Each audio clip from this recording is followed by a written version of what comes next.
अस्सलामुअलैकुम। जगादो में आपको खुशामदीद कहता हूँ। गुज़श्ता चंद रोज़ से पाकिस्तान की सहाफ़ती तंजीमें, पॉलिटिकल पार्टीज़ हुकूमत के ऊपर ये इल्ज़ाम आयद कर रही हैं कि हुकूमत मीडिया के ऊपर मार्शल लगाने के लिए जा रही है। हुकूमत आज़ादी इज़हार के ऊपर कदगन लगाने के इक़दामात कर रही है। हुकूमत आज़ादी इज़हार को, मीडिया की आज़ादी को कैद करना चाहती है, रिस्ट्रिक्शंस लगाना चाहती है। ये इल्ज़ामात इसलिए आयद किए जा रहे हैं क्योंकि हुकूमत की जानिब से पाकिस्तान मीडिया डेवलपमेंट अथॉरिटी के नाम से एक ऑर्डिनेंस जारी करने का फ़ैसला किया गया है। इस ऑर्डिनेंस का बुनियादी मकसद, हुकूमत ये क्लेम करती है कि मीडिया को रेगुलेट करना है, मगर पाकिस्तान की सहाफ़ती तंजीमें, मीडिया के तमाम स्टेक होल्डर्स वो ये तसव्वुर करते हैं कि ये मीडिया को रेगुलेट करने के लिए नहीं किया जा रहा, बल्कि मीडिया को कंट्रोल करने की एक कोशिश की जा रही है। अब ये जो मुजव्वज़ा ऑर्डिनेंस है, जिसको हुकूमत मीडिया की डेवलपमेंट का मकसद समझती है और अपोजिशन इसको मार्शल से तशबीह दे रही है, बुनियादी तौर पे ये मुजव्वज़ा ऑर्डिनेंस है क्या? इसके जो बुनियादी खद्दो खाल हैं, अगरचे हुकूमत ये क्लेम करती है कि बाकायदा तौर पे मीडिया स्टेक होल्डर्स के साथ मुशावरत की जाएगी और इस मकसद के लिए 4 रुकनी कमेटी फ़ारूक हबीब साहब जो कि एक मिनिस्टर हैं, उनकी सरबराही में कायम कर दी गई है। मगर जो मीडिया के अंदर इंफॉर्मेशन आ रही है,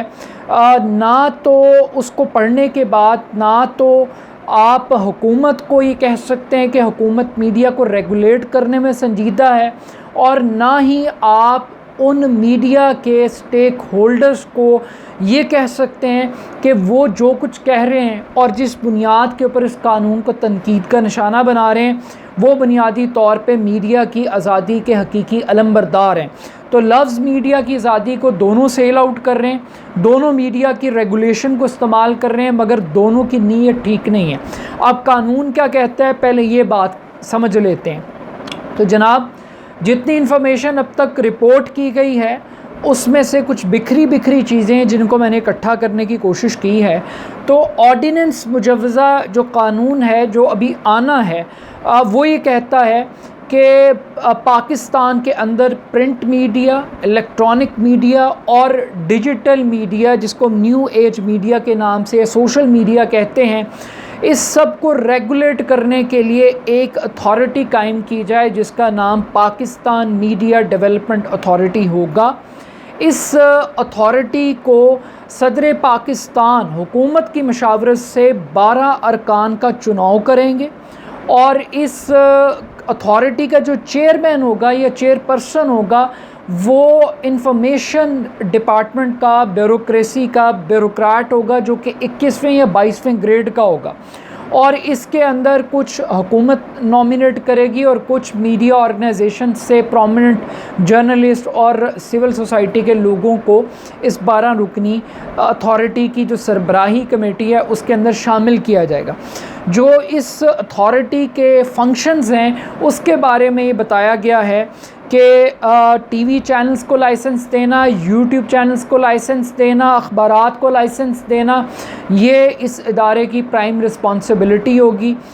इदारों के ख़िलाफ़ कंप्लेंट्स हों, चाहे वो वर्कर्स की तनख्वाहों के मामलात हों, चाहे वो किसी टीवी चैनल के या अखबार के या डिजिटल मीडिया के किसी कंटेंट के ख़िलाफ़ को कंप्लेंट हो, ये उन कंप्लेंट्स को एड्रेस करेगा। और इस अथॉरिटी को ये इख्तियार भी होगा कि ये सज़ाएँ भी दे सकते हैं, ये फ़ाइन भी कर सकते हैं। और इसके साथ साथ जो एयर टाइम है, यानी कि एयर टाइम जो कि प्राइवेट ऑर्गेनाइजेशंस अगर किसी इंटरनेशनल ऑर्गेनाइजेशन के साथ एग्रीमेंट करती हैं टाइम शेयर करने का,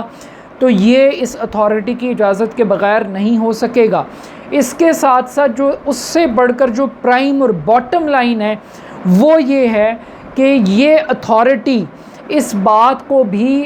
डिटरमिन करेगी कि कहीं कोई भी प्लेटफॉर्म मीडिया का वो पाक फ़ौज के अगेंस्ट, रियासती इदारों के ख़िलाफ़, अदलिया के ख़िलाफ़ कोई तज़हीक आमेज़ मटीरियल या मवाद तशहीर तो नहीं कर रहा, पब्लिश तो नहीं कर रहा, बना तो नहीं रहा, तो इसको मेक श्योर करेंगे। इस ऑर्गेनाइजेशनल स्ट्रक्चर के अंदर मीडिया ट्रिब्यूनल्स का भी कॉन्सेप्ट दिया गया है। मीडिया ट्रिब्यूनल्स का जो सरबराह होगा वो सुप्रीम कोर्ट का एक रिटायर्ड जज होगा, और इस जज के फैसले के अगेंस्ट जो अपील का इख्तियार है, जो अपील का प्लेटफॉर्म है, वो सुप्रीम कोर्ट ऑफ पाकिस्तान होगा। यानी कि सुप्रीम कोर्ट ऑफ पाकिस्तान जो मीडिया ट्रिब्यूनल्स के डिसीजंस के ऊपर सवाल उठा सकता है, एड्रेस कर सकता है, रेमेडी दे सकता है। अब इस पूरे मामले के अंदर जब हुकूमत ये कह रही है कि वो एक छत के नीचे एक प्लेटफॉर्म के तहत इस काम को करना चाहती है, तो मीडिया ऑर्गेनाइजेशंस आधे सफ़े के अखबारों में इश्तिहारात दे रही हैं, और वो ये कह रही हैं कि ये मीडिया पर मार्शल्ला लगाने की एक साजिश है, और ये वही मार्शल्ला है जो अयूब ख़ान के दौर में मतरूका वक्फ पब्लिकेशंस वग़ैरह के जो कवानीन थे, और पब्लिकेशन ऑर्डिनेंस था 1963 का अयूब ख़ान के दौर में, ये उससे तशबीह दी जा रही है। कुछ लोग इस ऑर्डिनेंस को ज़ियाउल हक़ की मेंटालिटी के साथ इंटरप्रेट करने की कोशिश कर रहे हैं, कुछ लोग इसको परवेज़ मुशर्रफ, अयूब ख़ान और ज़ियाउल हक़ की जो कलेक्टिव कॉन्शियस है उससे इसको तशबीह देने की कोशिश कर रहे हैं। मगर दिलचस्प बात ये है कि कोई भी पाकिस्तान की मीडिया ऑर्गेनाइजेशन, कोई भी पाकिस्तान का बड़ा सहाफ़ती इदारा वो ये ज़हमत नहीं कर रहा कि अगर कोई ऐसा मुजव्वज़ा क़ानून हुकूमत की जानिब से उनको दिया गया है मशावरत के लिए, तो उस कानून को महज ये कह देना कि ये आज़ादी इज़हार का मसला है, महज ये कह देना, लफ्ज़ इस्तेमाल करना कि मीडिया पे मार्शल्ला लगाया जा रहा है, और ये नहीं एलेबरेट किया जा रहा, बताया जा रहा है कि आखिर इसके अंदर इल्लीगल बात क्या है, गलत बात क्या है, किस बुनियाद के ऊपर ये इम्प्रेशन क्रिएट किया जा रहा है कि मीडिया की आज़ादी को कोई ख़तरा है, या यहाँ पे कोई ड्रैकोनियन लॉ क्रिएट करने की कोशिश की जा रही है। तो कंप्लीट इन्फॉर्मेशन नहीं दी गई, कोई चीज़ ऐसी पब्लिश नहीं की गई जिसको देखकर, जिसको पढ़कर, जिसको सुनकर हम ये नतीजा कर सकें कि एब्सोल्युटली ये जो कानून बनाने की कोशिश की जा रही है ब्लैक लॉ है। दूसरी जानिब हुकूमत की नीयत के ऊपर भी बड़े सवालात हैं। अगर मीडिया को, जिन मीडिया मालकान ने ये अर्गमाल बनाया हुआ है, जिन स्टेक होल्डर्स ने ये अर्गमाल बनाया हुआ है, अगर वो पूरी इन्फॉर्मेशन आम आदमी तक नहीं पहुंचा रहे, तो दूसरी जानिब जो हुकूमत है वो भी पब्लिकली जो घंटों लंबी प्रेस कॉन्फ्रेंसेस करते हैं लोगों को, हुकूमत को, अपोजिशन को एक्सपोज करने के लिए, वो एक आम आदमी को नहीं बता रहे कि एक प्रेस कॉन्फ्रेंस करें और आकर ये बताएं कि ये जो नया कानून है इसकी शिकें क्या हैं, इसकी इम्प्लीमेंटेशन कैसे होगी, इसके फंक्शंस कैसे होंगे, इसके ऊपर जो एतराज़ात उठाए जा रहे हैं उसका जवाब क्या है, किसी प्रेस कॉन्फ्रेंस के ज़रिए, किसी हुकूमती इश्तिहार के ज़रिए। क्योंकि आज़ादी इज़हार अब पाकिस्तान के 80 टीवी चैनल्स के मीडिया मालकान की मलकियत नहीं है।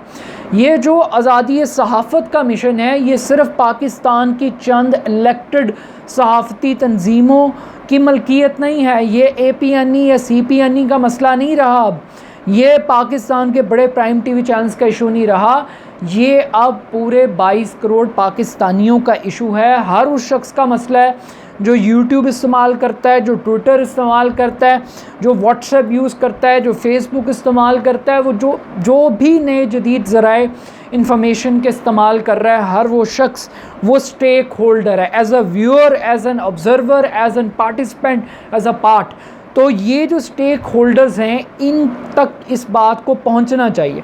अब पहले डेविल्स एडवोकेसी कर लेते हैं कि जनाब अगर हुकूमत के ऊपर पहले तनकीदी जायज़ा थोड़ा सा ले लेते हैं कि हुकूमत के फ्लॉज़ क्या। पहली बात तो ये है कि आखिर ज़रूरत क्या पेश आ रही है जब आपके पास press council of Pakistan print media को डील करने के लिए मौजूद है, पैमरा आपके पास इलेक्ट्रॉनिक मीडिया को रेगुलेट करने के लिए मौजूद है, PTA आपके पास मौजूद है जो सोशल मीडिया को रेगुलेट कर रहा है। तो आप अब एक नई ऑर्गेनाइजेशन बनाने का आपका मकसद क्या है? और आपका मकसद कंट्रोल करना है या रेगुलेट करना है, और क्या जो मौजूदा सिस्टम स्ट्रक्चर है उसमें रहकर ये सिस्टम को मॉडिफाई क्यों नहीं किया जा सकता। और अगर करना ही है तो ये पाकिस्तान की पार्लियामेंट में इसको क्यों नहीं लेकर आती हुकूमत, इसको ऑर्डिनेंस के ज़रिए क्यों लाया जा रहा है इस कानून को, जिसके ऊपर पैमरा के 600 मुलाजमीन भी एहतजाज कर रहे हैं, प्रोटेस्ट कर रहे हैं। नंबर 2, कुछ लोग ये कह रहे हैं कि बुनियादी तौर पे हुकूमत का असल टारगेट सोशल मीडिया है, क्योंकि हुकूमत इश्तिहारात के ज़रिए मीडिया मालकान को ब्लैकमेल कर सकती है, सहाफ़ियों को नौकरी से इस्टेब्लिशमेंट निकलवा सकती है। और जो असल मसला है पाकिस्तान के अंदर, आप बहुत कुछ बोल सकते हैं, बहुत कुछ कह सकते हैं, हाँ, जो पाकिस्तान की सिक्योरिटी इस्टेब्लिशमेंट है, जो पाकिस्तान की पॉलिटिकल गवर्नमेंट है, अगर आप उसको तनकीद करते हैं तो फिर इस मुल्क में आज़ादी इज़हार का सवाल उठाया जाता है और क्वेश्चन मार्क बनाया जाता है कि आपकी लिमिट नहीं है, यहाँ कदगन लगाई जाती है। तो वो सहाफ़ी जो इस्टेब्लिशमेंट को तनकीद करने से पीछे नहीं हट सकते और जो जेन्युइन तनकीद कर रहे हैं, जो इस्टेब्लिशमेंट के पॉलिटिकल रोल को क्वेश्चन करने से बाज नहीं आ सकते, जब आप उनको नौकरियों से निकालते हैं तो फिर वो अपने यूट्यूब चैनल बनाते हैं, और जब वो यूट्यूब चैनल बनाते हैं तो उनके पास एक अल्टरनेटिव इकनॉमिक मॉडल मौजूद है। वो इकनॉमिक मॉडल उनको पैसे भी दे रहा है, उनका मैसेज भी लोगों तक पहुंचा रहा है, और जो फ्लो ऑफ इंफॉर्मेशन है, जितना मर्ज़ी आप कन्वेंशनल मीडिया को मैनेज कर लें, सोशल मीडिया के थ्रू वो बातें लोगों तक पहुंच रही हैं। और अब बाज़ औक़ात सोशल मीडिया की स्टोरी मेन स्ट्रीम मीडिया के ऊपर एजेंडा सेटिंग कर रही है, फ्रेमिंग कर रही है, ये ताकत डेवलप होगी है सोशल मीडिया की। तो इस सोशल मीडिया को अब आप रेगुलेट करना चाहते हैं कि लाइसेंस आप देंगे, इस सोशल मीडिया को एडवर्टाइजमेंट अब हुकूमत देगी। तो इस एडवर्टाइजमेंट के नाम पे, और वो लोग जो एंटी इस्टेब्लिशमेंट काम कर रहे हैं, जिनको नौकरियों से निकलवाने के बावजूद हुकूमत अपने नैरेटिव को बेचने में नाकाम रही है, उनको रोकने की खातिर हुकूमत ये काम कर रही है। तो इस मकसद के लिए सब कुछ किया जा रहा है। अच्छा, अब वो हुकूमत जो PTV को BBC बनाने की बातें कर रही थी, जो BBC को PTV को BBC नहीं बना सके, वो कैसे काम करेंगे? जिस मुल्क के अंदर पॉलिटिकल गवर्नमेंट्स, पॉलिटिकल इदारे, अगर पैमरा काम नहीं कर रहा, अगर PTA काम नहीं कर रहा, अगर प्रेस काउंसिल ऑफ पाकिस्तान काम नहीं कर रही, तो वो क्यों नहीं कर रही? जब आप PTV की सरबराही सियासी बुनियादों पर चेयरमैन लगाएंगे, जब आप पैमरा का चेयरमैन अबसार आलम को नून लीग उठा के लगा देगी क्योंकि वो उनके ग्रुप का बंदा है, जब इस तरीके से इदारों में बंदर बांट होगी, तो कैसे आप ये इंश्योर करेंगे कि जो रेगुलेटरी बॉडीज़ होती हैं वो इंडिपेंडेंट होती हैं? अब आप कानून में क्या कह रहे हैं कि ये जो अथॉरिटी है, पाकिस्तान मीडिया डेवलपमेंट अथॉरिटी, ये बाउंड होगी कि ये हुकूमत के नैरेटिव को इम्प्लीमेंट करे। अब हुकूमत तो ख़ुद पार्टी है, अगर हुकूमत ये कहती है कि हमारे ऊपर तनकीद को रोका जाए, तो हुकूमत तो ख़ुद पार्टी स्टेक होल्डर है। ऐसे इदारे दुनिया भर में न्यूट्रल होते हैं, जो रेगुलेटर होते हैं, उसमें हुकूमत की इन्वॉल्वमेंट नहीं होती। लेकिन अगर आप इसको डिक्टेशन देंगे तो इसका मतलब ये है कि आप एक इंडिपेंडेंस नहीं चाहते। दूसरी बात यह है कि मीडिया ट्रिब्यूनल से बराह रास्त सुप्रीम कोर्ट के फोरम के ऊपर अपील करनी पड़ेगी,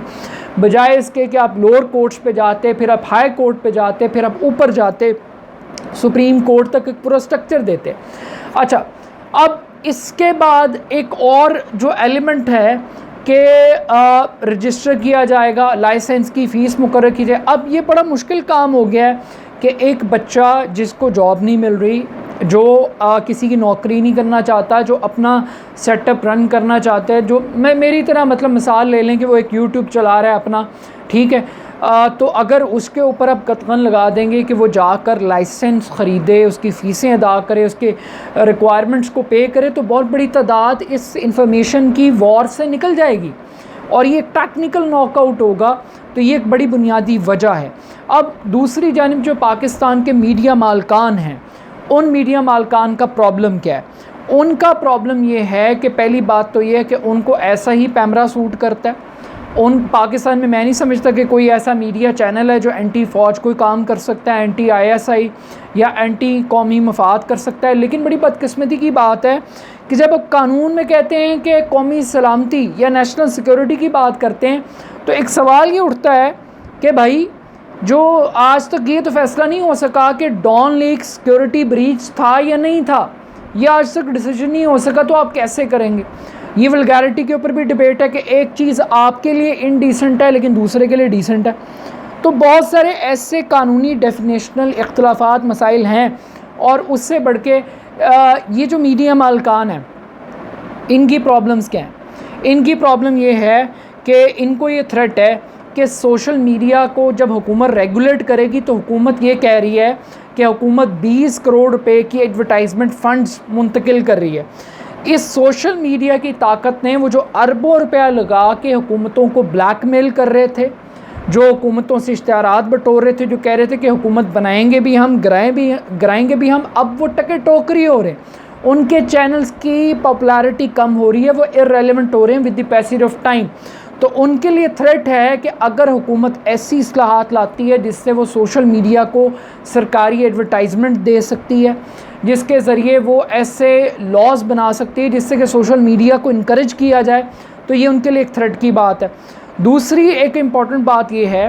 कि ये लोग ये कह रहे हैं कि इनको press council of Pakistan suit करती है, इनको पैमरा पीटीए सारे इदारे सूट करते हैं जो एग्जिस्टिंग मॉडल चल रहा है। अब बहुत सारे ऐसे प्रॉक्सी अखबारात हैं जो प्रैक्टिकली एग्जिस्ट नहीं करते लेकिन वो रजिस्टर्ड हैं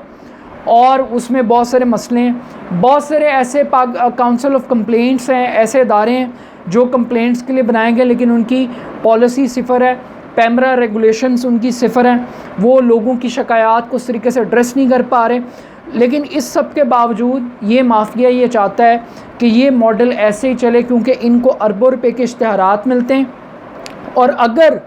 मुजवज़ा कानून ये कहेगा कि अगर मुलाजमीन को तनख्वाहें नहीं दी जाएंगी, जो सहाफ़ियों के साथ अक्सर होता है और एक्सप्लॉइट किया जाता है जर्नलिस्टों को बेरोज़गार करके, और हुकूमत को कहा जाता है कि हमें अरबों रुपए के इश्तिहार दो वरना ये हर प्रेस कॉन्फ्रेंस में खड़े होकर अपनी बेरोज़गारी का रोना रोएंगे। तो अगर हुकूमत कोई ऐसी कानून साजी करती है जिससे मेक श्योर किया जाए कि इश्तिहारात उनको मिलेंगे जो लोगों की तनख्वाहें देंगे, अगर कुछ नहीं देगा तो उसके ख़िलाफ़ कार्रवाई होगी, तो ऐसा मॉडल भी मीडिया मालकान को मंजूर नहीं है। और ये सब कुछ इसलिए मंजूर नहीं क्योंकि आज़ादी इज़हार का लफ्ज़ इस्तेमाल किया जाएगा, सहाफ़त की आज़ादी को इस्तेमाल किया जाएगा। अच्छा, अब इससे थोड़ा सा आगे बढ़ के कि ये जो सज़ाओं की बात की जा रही है, सज़ाओं के हवाले से फवाद चौधरी तो ये कह रहे हैं कि कोई पनिशमेंट नहीं होगी, सिर्फ फ़ाइन्स होंगे और वो फ़ाइन्स को भी तय किया जाएगा। अब जो डिजिटल मीडिया है उसके हवाले से भी कुछ एतराज़ात हैं। एतराज़ात ये हैं कि 6 अरब रुपए की एडवर्टाइजमेंट हुई है पिछले साल के दौरान, ये हुकूमत का क्लेम है। और ये एडवर्टाइजमेंट बराह रास्त सोशल मीडिया प्लेटफॉर्म्स के ऊपर जो इश्तिहारात चलाए गए पाकिस्तानी कंटेंट के ऊपर, ये पैसे कमा के वेस्टर्न कंपनियां लेगी और 1 रुपया भी पाकिस्तान को नहीं मिला। तो वो कहते हैं कि हम ऐसे कवानीन चाहते हैं कि ये जो प्लेटफॉर्म्स हैं ये रजिस्टर हों पाकिस्तान के अंदर, और जिनको हम 20 करोड़ रुपए की अपनी एडवर्टाइजमेंट भी दे सकें, और जो पैसा कमा के बाहर ले जा रहे हैं उनसे हम टैक्स भी वसूल कर सकें, उसमें हुकूमत को भी कुछ मिले। तो ये भी थोड़ा सा एक मेक सेंस वाली बात है। इसके अलावा एक बात ये कही गई है एक कानून के अंदर कि सहाफ़ी को डिफ़ाइन किया गया कि जो PID से रजिस्टर हो। अब बहुत सारे ऐसे सहाफ़ी हैं जिनको PID नहीं मानता कि सहाफ़ी, पाकिस्तान के प्रेस क्लब नहीं मानते कि जो इलेक्ट्रॉनिक मीडिया में प्रोड्यूसर काम करता है, रिसर्चर काम करता है, टेक्निकल कैमरामैन काम करता है, बहुत सारी जगहों के ऊपर प्रेस क्लब उनको मेंबरशिप नहीं देता कि ये सहाफ़ी नहीं है। वो कहते हैं सिर्फ सहाफ़ी वो जो रिपोर्टर है, और स्पेशली अखबार का रिपोर्टर है, चाहे वो डमी अखबार क्यों ना हो।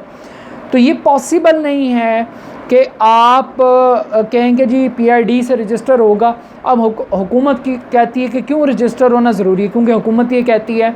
कि कल को हम नया पाकिस्तान हाउसिंग प्रोजेक्ट को शुरू करते हैं, तो उसके लिए हमें एक ऐसी ठोस चीज़ चाहिए जिसके ऊपर हम स्क्रूटनी कर सकें कि हाँ यार ये वाकई सहाफ़ी है। तो आई थिंक कि कुछ दरमियान का मैकेनिज़्म डेवलप होना चाहिए कि जेन्युइन सहाफ़ी भी हो,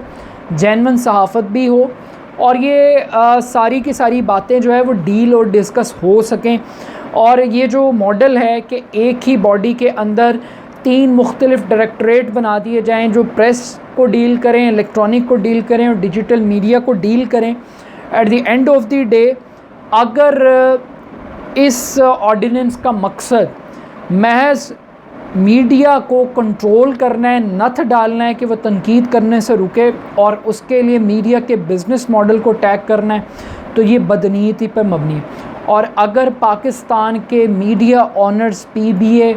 और जो APNE और CPNE और इस किस्म के जो बाकी इदारे हैं, अगर वो आज़ादी इज़हार और सहाफ़त और मीडिया की खुद मुख्तारी के लफ्ज़ों को अपने पर्सनल गेम्स के लिए, अपनी पर्सनल इकॉनमी को प्रोटेक्ट करने के लिए इस्तेमाल कर रहे हैं, तो वो भी एक नाजायज़ चीज़ कर रहे हैं। आई थिंक कि इस मीडिया को रेगुलेशन की ज़रूरत है, इस मीडिया को सेंसरशिप की ज़रूरत है। मैं ये नहीं कह रहा कि आप हुकूमत पर तनकीद ना करें, मैं ये नहीं कह रहा कि आप इस्टेब्लिशमेंट को क्वेश्चन ना करें, लेकिन इस मुल्क के अंदर डिफर्मेशन के लॉज को स्ट्रॉन्ग करने की बहुत ज़रूरत है। ये नहीं हो सकता कि सियासतदान की तो आप जो मर्ज़ी कर दें, एक आम आदमी के सब जो मर्ज़ी कर दें, लेकिन चंद होली काउज़ हैं जिनके बारे में आप नहीं बोल सकते। तो आई थिंक मीडिया रेगुलेशंस होनी चाहिए, लेकिन इसके लिए एक ओपन डिबेट डिस्कशन होनी चाहिए। अगर कोई मुजवज़ा कानून है तो वो सिर्फ़ चंद मीडिया मालकान की पसंद से नहीं होना चाहिए, चंद सहाफ़ती तंजीमों की पसंद से नहीं होना चाहिए। सोशल मीडिया एक बहुत बड़ा स्टेक होल्डर है, आम जनता पब्लिक एक स्टेक होल्डर है, मीडिया के तालीमी इदारे एक स्टेक होल्डर है। इन सब को भी इस कानून साजी के अंदर शामिल किया जाए। लेकिन अगर आपने इन रेगुलेटर इदारों को हुकूमती कंट्रोल के अंडर चलाना है तो इनका हाल भी PTV जैसा होगा, इनका हाल भी फिर पैमरा जैसा होगा, प्रेस काउंसिल ऑफ पाकिस्तान जैसा होगा और PTA जैसा होगा। तो आई थिंक, लेकिन मुझे लगता है कि मीडिया मालकान को आज़ादी इज़हार से बड़ा थ्रेट इस सोशल मीडिया के जिन से, जो उनकी अरबों रुपए की गई इन्वेस्टमेंट को मलिया मेट करने की सलाहियत रखता है। और अब वो जो शुगर मिलों के मालकान हैं, जो बड़े बड़े कारोबार कर रहे हैं, जो घी मिलों के इस मुल्क में मालकान हैं, जो इस मुल्क में बेकरियां, अंडे और डबरोटियों के कारोबार कर रहे हैं, और बहुत सारे मीडिया मालकान हैं जिनके माली मफादात हैं, जो तालीम को कारोबार के तौर पे इस्तेमाल कर रहे हैं, वो सब के सब अब अपने जो धंधे हैं उनको छुपाने की अगर कोशिश कर रहे हैं आज़ादी इज़हार के पीछे। तो आई थिंक कि हमें उन भेड़ों को भी एक्सपोज करना चाहिए और उनके हाथों भी सहाफ़त, सहाफ़ती तंजीमों और मीडिया की जो आज़ादी है उसको यरगमाल नहीं बनाना चाहिए। ये इशू आर्टिकल 19 का है और ये पूरे पाकिस्तान का मामला है, ये चंद मीडिया ऑर्गेनाइजेशंस का नहीं है। और अगर मीडिया ऑर्गेनाइजेशंस इतनी ही नीट एंड क्लियर हैं तो जो मुजवज़ा कानून है, कम से कम शिक वाइज किसी एक अखबार में जब आप इसको कहते हैं कि डिक्टोरियल कानून है, तो कम से कम उस कानून को छाप तो दें ताकि लोगों को पता तो लगे कि इस कानून में है क्या, इसमें सही क्या गलत क्या। कोई बंदा अपनी भी कॉमन सेंस उसमें इस्तेमाल करके फ़ैसला कर सकता है कि सच कौन कह रहा है, झूठ कौन कह रहा है। तो आई थिंक कि ये बहुत ज़रूरी है कि रेगुलेशंस हों, रेगुलेट किया जाए, कंट्रोल ना किया जाए। अपना फ़ीडबैक मुझे ज़रूर दीजिएगा। मेरे YouTube चैनल को जगादो को ज़रूर सब्सक्राइब कीजिएगा। बहुत शुक्रिया। अल्लाह हाफ़िज़।